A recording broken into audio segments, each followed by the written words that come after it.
Film की कहानी शुरू होती है और हमें 1939 का समय दिखाया जाता है, जहां पर हम एक फैक्ट्री में एक प्रेग्नेंट लेडी को काम करते हुए देखते हैं। तभी उस लेडी को लेबर पेन होने लगता है। इस कारण वो वहीं पर अपने एक बच्चे को जन्म दे देती है। इस दौरान उस लेडी की मौत हो जाती है क्योंकि उसकी डिलीवरी का टाइम सही नहीं था। अभी उसे 9 महीने भी पूरे नहीं हुए थे और उस बच्चे को फैक्ट्री मैनेजर द्वारा डस्टबिन में फेंक दिया जाता है। इसके बाद हम लूडा को देखते हैं, जिसे हमने इस मूवी के पहले पार्ट में देखा था। अगर आपने अभी तक उस मूवी की स्टोरी नहीं देखी है तो एक बार चैनल पर विजिट करके उसे जरूर देखना। और अभी तक आपने हमारे चैनल को सब्सक्राइब नहीं किया है तो प्लीज इसे सब्सक्राइब जरूर करें। अब लूडा उस बच्चे को अपने साथ अपने घर ले जाती है, जहाँ पर वो उसे एक माँ की तरह प्यार करती है और उसे पालने लगती है। इस दौरान हमें पता चलता है कि जिस बच्चे को उस लेडी ने जन्म दिया था वो पूरी तरह से मैच्योर नहीं था। इस कारण उसे कुछ अजीब तरह की डिजीज थी, जिस कारण उसका फेस बहुत ही भयानक दिखता है। हालांकि लूडा को इस बात से कोई फर्क नहीं पड़ता और उसका नाम थॉमस रखती है। धीरे धीरे थॉमस बड़ा होता है और उसकी डिजीज भी अब एक नया रूप लेने लगती है, जिस कारण उसका चेहरा बहुत ही खतरनाक दिखने लगता है। इस कारण थॉमस अपने चेहरे को हमेशा ही ढककर रखा करता है।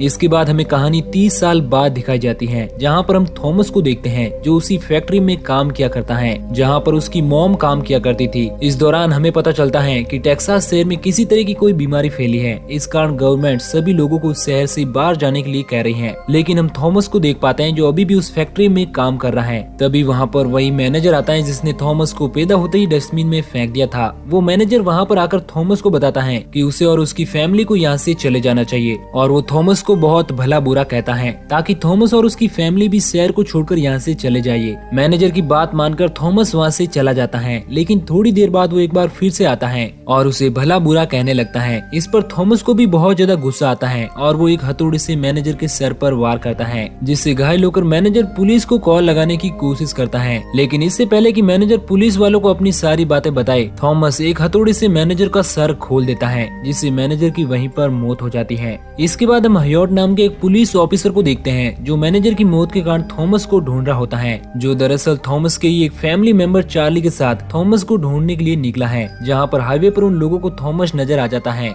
जिसके हाथों में एक चैनसो होता है। उसे देखकर हयोट अपनी कार रोकता है और उसे सरेंडर करने के लिए कहता है, लेकिन तभी हम देखते हैं कि चार्ली कार में रखी हुई हयोट की शॉर्ट गन लेकर आता है और हयोट को बड़ी बेरमी से खत्म कर देता है। और यहाँ पर हमें पता चलता है कि चार्ली हयोट कैसे बना और वो एक पुलिस वाला कैसे बना। दरअसल उन्होंने हयोट को मारकर उसकी आइडेंटिटी और उसकी पुलिस की नौकरी पर कब्जा कर लिया था। हयोट इस शहर में बचा हुआ अकेला ही पुलिस वाला था जो लोगों को वहाँ से भेज रहा था, लेकिन इस दौरान उसे खत्म करके चार्ली ने उसका अस्तित्व खत्म कर दिया और अपने आप को एक पुलिस वाला बना लिया, जिससे थॉमस और उसकी फैमिली को बहुत ज्यादा फायदा हुआ। दरअसल वो लोगों से जबरन किसी भी तरह से काम करवा सकते हैं क्योंकि चार्ली अब एक पुलिस वाला बन चुका था। उसी रात हम सारी फैमिली के मेंबर को देखते हैं जो डिनर कर रहे होते हैं। यहाँ पर हमें पता चलता है कि दरअसल वो लोग उसी पुलिस वाले का मांस खा रहे हैं और इसी तरह से वो लोग इंसानों को खाने की आदत डाल लेते हैं जो दरअसल लोगों को मारकर खाया करते हैं। इसके बाद हम एरिक और डीन नाम के 2 भाइयों को देखते हैं जो वियतनाम वार में आर्मी ट्रेनिंग के लिए जा रहे होते हैं। उन लोगों के साथ उन दोनों की गर्लफ्रेंड बिली और क्रिस भी होती है,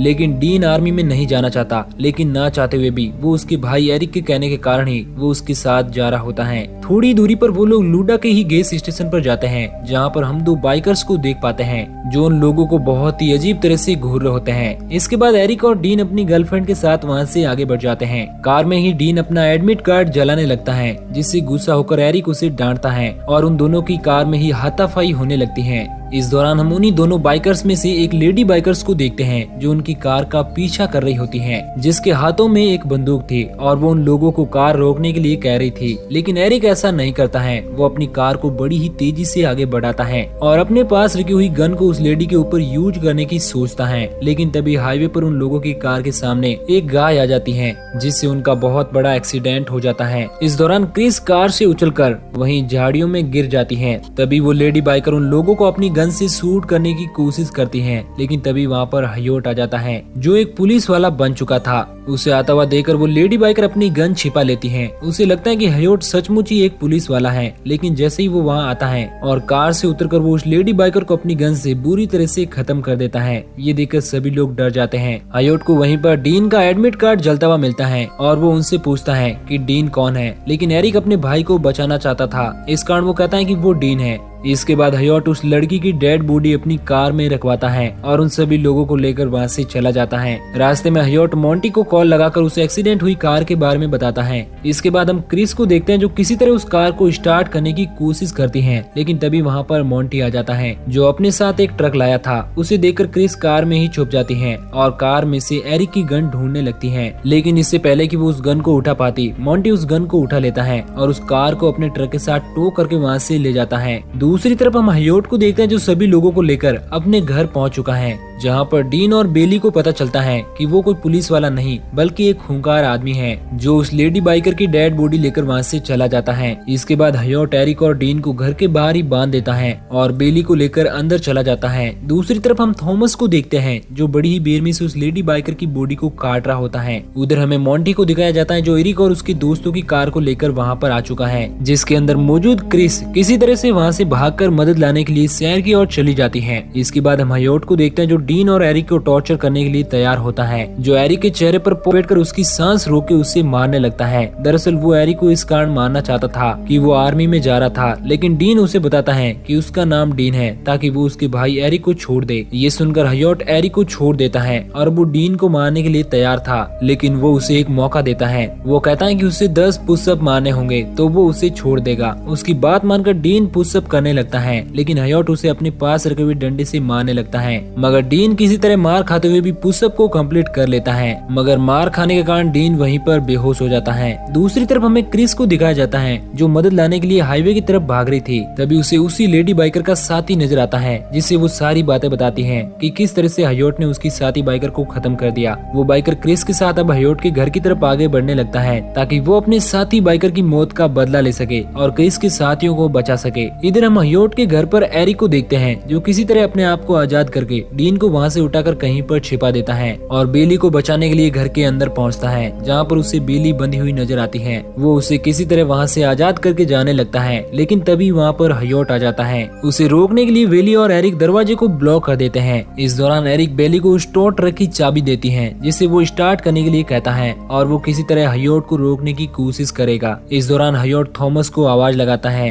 थॉमस भी उन लोगों की ओर जाता है, जहाँ पर हम एरिक को देखते हैं जो घायल डीन को लेकर उसी ट्रक में बैठने लगा है और बेली उसको स्टार्ट कर लेती है, लेकिन तभी वहाँ पर थॉमस आता है जो एक हुक से बेली को उस ट्रक से बाहर खींच लेता है। इसके बाद वहाँ पर हयोट भी अपने हाथों में हथियार लिए बाहर आता है और इस तरह से एक बार फिर से वो तीनों लोग उन लोगों की कैद में आ जाते हैं, लेकिन एरिक अपने भाई डीन को वहाँ से भगा देता है, मगर भागते हुए उसका एक पैर ट्रैप में फंस जाता है और एरिक थॉमस से सामना करने की कोशिश करता है, लेकिन थॉमस उसे अपने साथ बेसमेंट में ले जाता है, जहाँ पर वो उसकी चेहरे की स्किन उतारने के लिए रेडी होता है। इधर हम क्रिस को देखते हैं जो उस बाइकर को लेकर उस घर तक पहुंच जाती है। वो बाइकर अकेले ही हयोट और उसकी फैमिली से सामना करने के लिए अंदर जाता है। क्रिस को घर के बाहर डीन नजर आता है जो बहुत ही बुरी तरह से घायल था क्योंकि उसका पैर ट्रैप में बुरी तरह से फंसा हुआ था। डीन क्रिस को बताता है कि बेली और एरिक दोनों अंदर हैं। क्रिस को उन लोगों की फिक्र होने लगती है और वो घर के अंदर जाने का फैसला करती है। खिड़की से अंदर जाते हुए उसे लूडा नजर आती है, जिससे बचकर वो किसी तरह से घर में एंटर कर लेती है। इधर वो बाइकर उस घर में घुस जाता है, जहाँ पर उसे मोंटी नजर आता है और वो उसके पैरों में गोली मारकर अपने साथी बाइकर के बारे में पूछता है। तभी वहाँ पर हयोट आ जाता है। बाइकर उसे भी होस्टेज बना लेता है। इधर हम थॉमस को देखते हैं जो एरिक को बहुत ज्यादा टॉर्चर कर रहा होता है। तभी उसे हयोट आवाज लगाता है। इधर क्रिस भी एरिक की चीख सुनकर उस रूम तक पहुँच जाती है जो एरिक को आजाद कराने की कोशिश करती है। इधर हम उस बाइकर को देखते हैं जिसे हयोट बेली के पास लेकर जा रहा था, क्योंकि उसे लगता है कि शायद वो बाइकर बेली के बारे में ही पूछ रहा था। तभी वहाँ पर थॉमस आ जाता है जिसके हाथों में एक चैनसो होती है और हयोट की मदद से थॉमस उस बाइकर को नीचे गिरा लेता है और उस चैनसो से उस बाइकर की बॉडी के 2 टुकड़े कर देता है। इसके बाद थॉमस अपनी चैनसो लेकर वापस से एरिक को खत्म करने के लिए जाता है। उसे आता हुआ देखकर क्रिस वहीं टेबल के नीचे छिप जाती है और थॉमस एरिक की बॉडी को उस चैनसो से बुरी तरह से काट देता है।